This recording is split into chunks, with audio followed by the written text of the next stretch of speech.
السلام علیکم بھائیو، میرا نام عبداللہ۔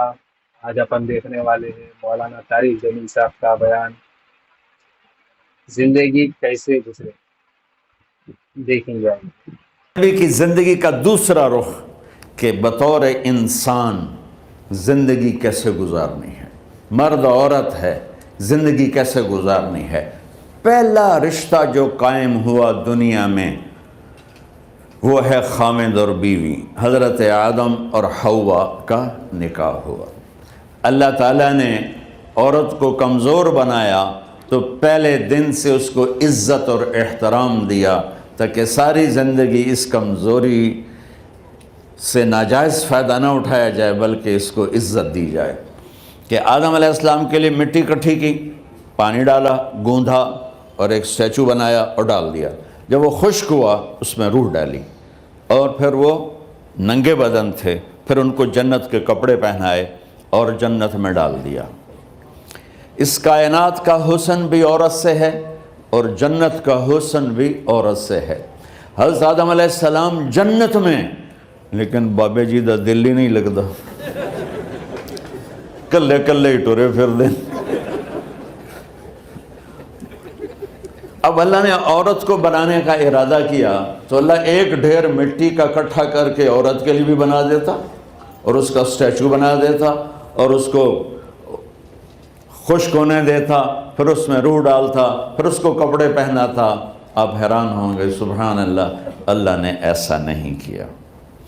آدم علیہ السلام سوئے، آنکھ کھلی تو دیکھا ایک خوبصورت حسین عورت۔ یہ بات اکثر لوگوں کو معلوم ہوگی کہ یوسف علیہ السلام دنیا کے حسین ترین انسان تھے، اور یہ بات شاید کسی کو معلوم نہیں ہوگی کہ دنیا کی سب سے حسین خوبصورت عورت حضرت حوا ہے۔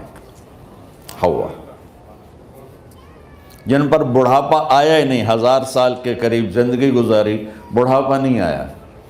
حضرت آدم اور حوا قریب قریب عمر تھی۔ حضرت آدم کی عمر تو کتابوں میں مل جاتی ہے 1000 برس، لیکن حضرت حوا کی عمر کتنی تھی یہ کہیں پڑھنے کو ملا نہیں، اس لیے میں اندازہ کرتا ہوں کہ قریب قریب ہوگی۔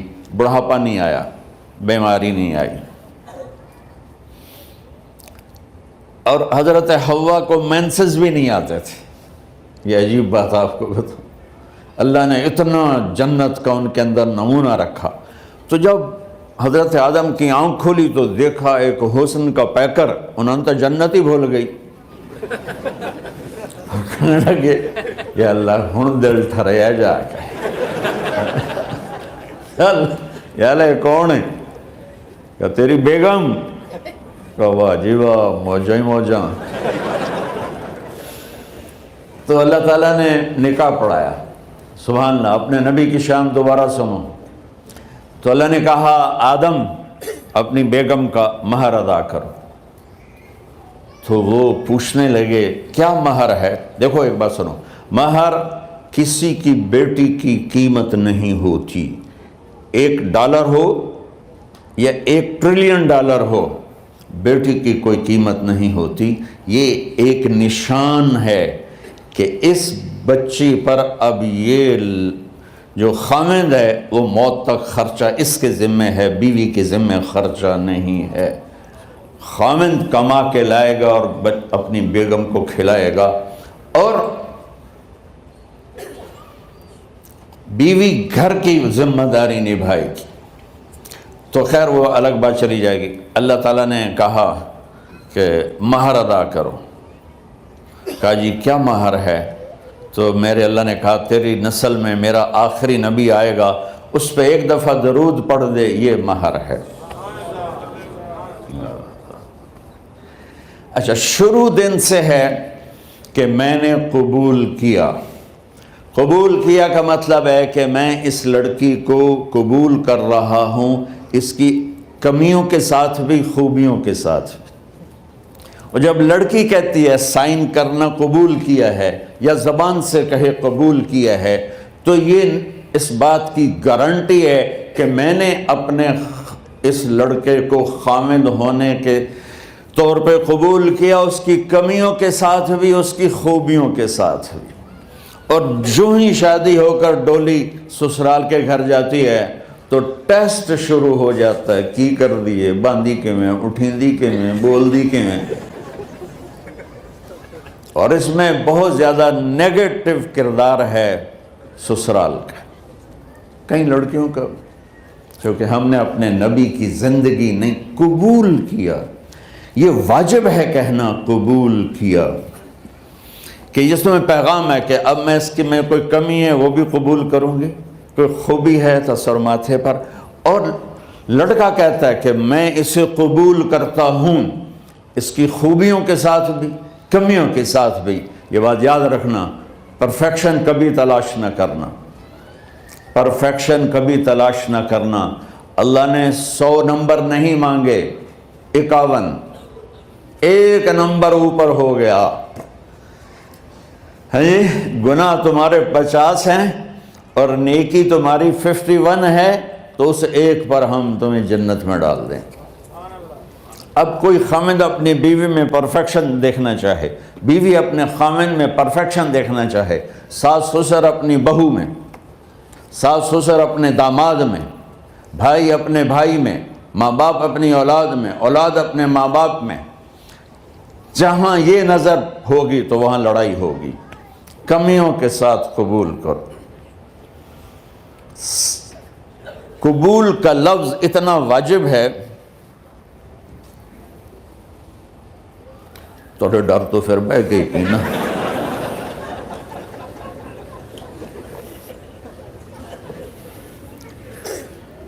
قبول کا لفظ اتنا ضروری ہے کہ اس کے بغیر نکاح ہی نہیں ہوتا.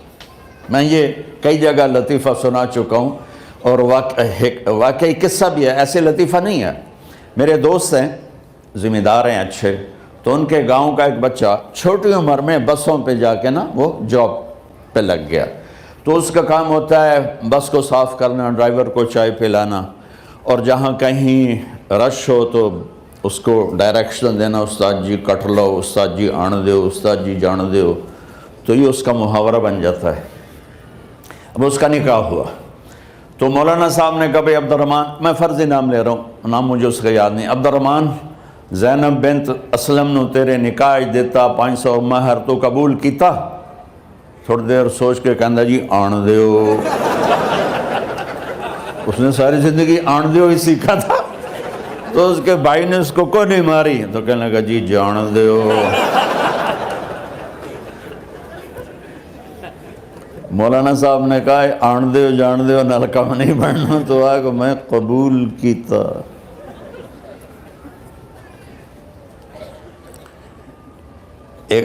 یہ بھی صحیح واقعہ سنا رہا ہوں. ایک نوجوان نے بیوی کو 3 طلاق دے دی کٹھی. اب ہو گیا پریشان، مولانا صاحب کے پاس گیا، کوئی میرے جیسا ہوگا. مولانا صاحب 3 طلاق دے بیٹھا، کوئی مسئلہ کا حرام؟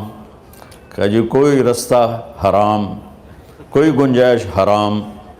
اس نے جیب سے موٹا سا لفافہ نکالا اور مولانا کے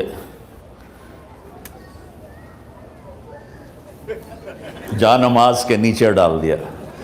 کہ مولانا صاحب کوئی گنجائش؟ کہ ہن تو سوچنا ہی پوے. کی آکھیا ہی تو اپنی بیگم نو؟ اس آکھیا جی میں آکھیا ہی 3 طلاق. اس آکھیا مبارک ہوئے طلاق نہیں ہوئی. میں آکھیا جی او کیویں؟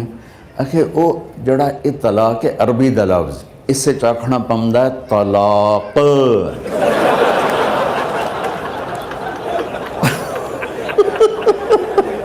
یہ آپ کو صحیح واقعہ سنا رہا ہوں.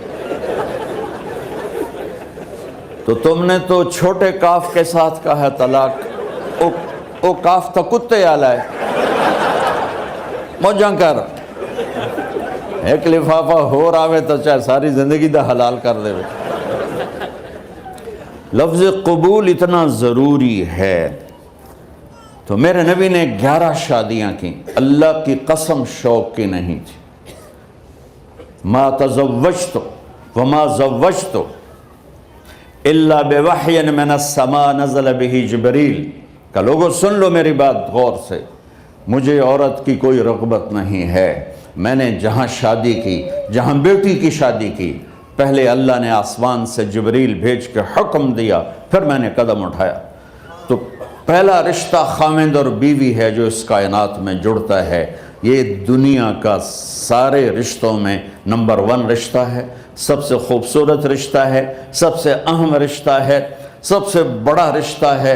والدین کے لیے چند آیات ہیں، اولاد کے لیے چند آیات ہیں، بہن بھائیوں کے لیے چند آیات ہیں، خاوند اور بیوی کے لیے سینکڑوں آیات ہیں، سینکڑوں۔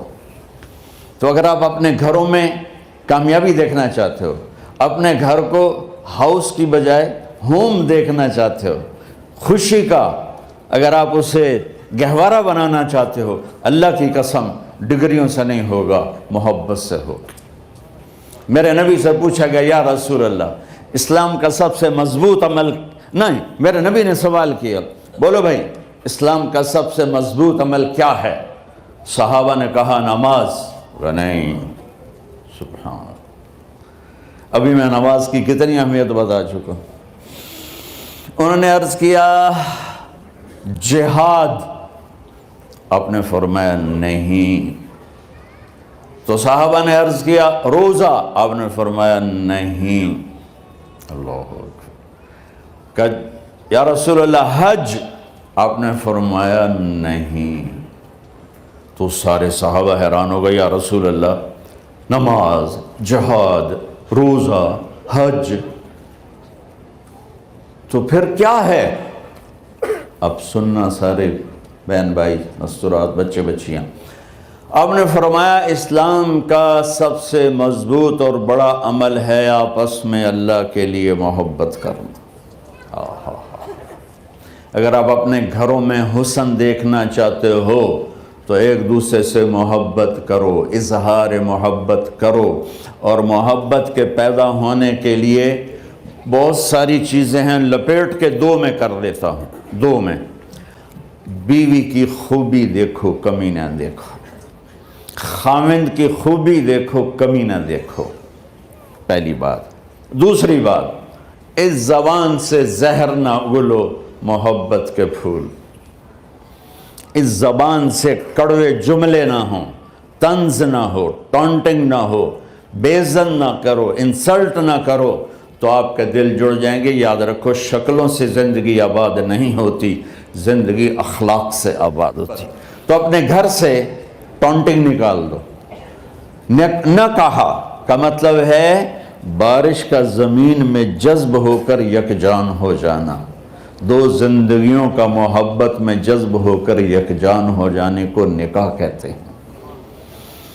نہ کہا آنکھوں میں نیند کا اتر کے سلا دینا، نہ کہا خاوند اور بیوی کا ایسی محبت دینا کہ چین کی نیند آ جائے، نہ کہا اعتماد کرنا، بھروسہ کرنا، خاوند بیوی پہ بھروسہ کرے، بیوی خاوند پہ بھروسہ کرے۔ اے نوے لوگ کے فون چیک ہو رہے ہوئے، کال کتنے کی تھی، کال کتنے کی تھی۔ عزت دو، اعتماد کرو۔ چوتھا مطلب درخت کا چھاؤں بنا دینا، نہ کہا میاں اور بیوی، خاوند اور بیوی کا محبت کی ایسی چھاؤں بنانا کہ اس کے نیچے اولاد کا پودا خوبصورتی سے پیدا ہو سکے۔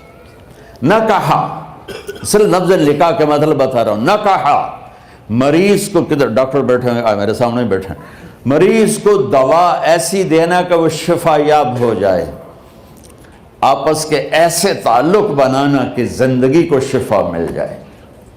میرے بھائی بہنوں، میں آپ کو اپنے نبی کی زندگی بتا رہا ہوں۔ میرے نبی نے 11 شادیاں کی، اللہ ذوالجلال کی قسم، صرف ہمیں زندگی سکھانے کے لیے کہ گھر کی زندگی کیسے ہوتی ہے اور اولاد کو کیسے پالا جاتا ہے۔ اب لوگ کیا مجبوریاں ہیں کہ عورت بھی جاب کرتی ہے، مرد بھی جاب کرتا ہے۔ عورت کی سب سے بڑی جاب اپنی نسل کو پالنا ہوتا ہے۔ جب یہاں ٹائم نہیں ملتا بچے کو، نہ ماں سے ملتا ہے نہ باپ سے ملتا ہے، تو پھر وہ جنگل کا پودا بن جاتا ہے۔ یہ تو وینکوور ہے، فیصل آباد کی بات سناتا ہوں۔ میرے بچے جس اسکول میں پڑھتے تھے ان کے پرنسپل سے میری دوستی تھی، میں ملنے گیا ایک دن، تو کہنے لگے جی عجب واقعہ ہوا ہے کہ یہاں 2 بچے پڑھتے ہیں، ان کی ماں بھی ڈاکٹر ہے اور باپ بھی ڈاکٹر ہے، تو وہ دونوں آئے ہیں میرے پاس کہ ہمارے بچوں نے 3 دن ہو گئے ہیں گھر میں کھانا نہیں کھایا، تو ہم پریشان ہیں، ہمیں بتاتے نہیں، کائنڈلی آپ پوچھ کے بتائیں کہ وہ کھانا کیوں نہیں کھا رہے۔ ایک باری کر کے بھی کھا دو۔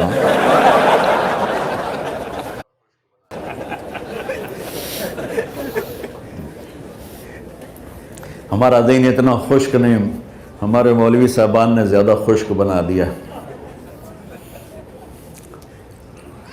تو انہوں نے دونوں بچوں کو بلایا، سننا سارے فیملیز بیٹھے ہو جہاں میں فیملی کی زندگی کو فوکس کر کے نبی سے جوڑ کے بتا رہا ہوں، طارق جمیل کے تجربے نہیں بتا رہا۔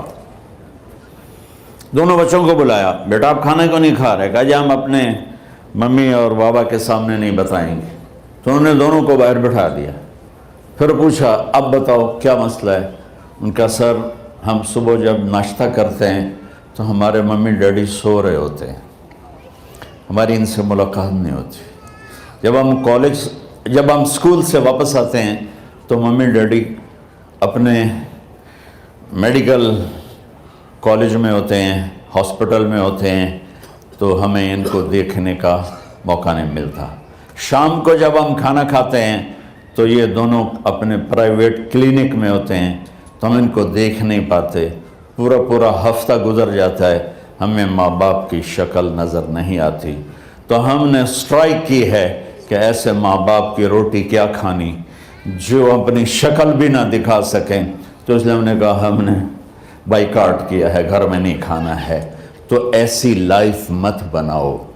یہاں ایک بہت بڑا چکر شیطان دیتا ہے، بڑی گاڑی لے لو، $100 کی قسط تو ہے، اور بڑا گھر لے لو، $200 یا $100 کی قسط تو ہے، پھر میاں بھی کام کرے، بیوی بھی کام کرے، جو کہ بڑا گھر باقی رہے، تو خوشیاں تو مٹ گئیں۔ جو ڈبل جاب کرے گا، پھر ڈبل جاب کرتے ہیں، ڈبل جاب کرنے والا بیچارہ تھکا ہوا ذہن لے کے آتا ہے، وہ کیسے ٹائم دے گا اپنے بچوں کو خوشی کے ساتھ؟ جو ماں جاب کر کے آئے گی پھر کھانا پکائے گی، وہ جب اتنی تھک جائے گی تو اپنے بچوں کو کھلا ٹائم کیسے دے سکے گی؟ پوری کائنات کی ذمہ داری تھی میرے نبی کے سر پر، اور آپ اس کے باوجود روزانہ حسن حسین کے لیے وقت نکالتے تھے۔ اور انہوں کو آ کر کوئی لیکچر نہیں، دیکھو ماں باپ سے ایک بات کرتا ہوں، لیکچر تھوڑا دو، محبت زیادہ کرو، یہ نہ کرو، یہ کیوں کیا، یہ کرو، یہ کرو، یہ چھوڑ کر صرف سینے سے لگاؤ، پھر محبت دو، کمیوں سمیت بچوں کو قبول کرو، ان کی زندگی تبدیل ہو جائے گی۔ اتنے بڑے نبی، اتنی بڑی ذمہ داری، اور اتنا درد سینے میں کہ آپ کے سینے سے ایسے ابلنے کی آواز آتی تھی جیسے ہانڈی ابلتی ہے، اس کے باوجود آپ روزانہ کہتے ہیں این اللقا، میرے شرارتی بچے کدھر ہیں؟ تو وہ بھاگے بھاگے آتے، دیکھو میں فزیکل کر کے بتاؤں گا تاکہ آپ کو پتہ چلے زندگی کیسے گزاری، کہ میرے شرارتی بچے کدھر ہیں؟ 7 بر اعظم کی ذمہ داری ہے، اور تھوڑی چھوٹیاں چھوٹیاں جابن، تو تسی کہتے ہو بزی بڑے ہیں، بزی بڑے ہیں۔ میرے نبی پہ 7 بر اعظم کے انسانوں کی ذمہ داری ہے، اور آخری آنے والے انسان تک کی ذمہ داری ہے۔ اس سے بڑی جاب کس کی ہوگی کائنات میں؟ اور پھر آپ روزانہ آتے ہیں این اللقا، میرے شرارتی بچے کدھر ہیں؟ تو حسن حسین بھاگے بھاگے آتے، آپ ان کے لیے یوں ہو جاتے تھے، آؤ بھائی میری کمر پہ چڑھ جاؤ۔ اپنے نبی کی عظمت کو جانو کہ انہوں نے زندگی کیسے سکھائی۔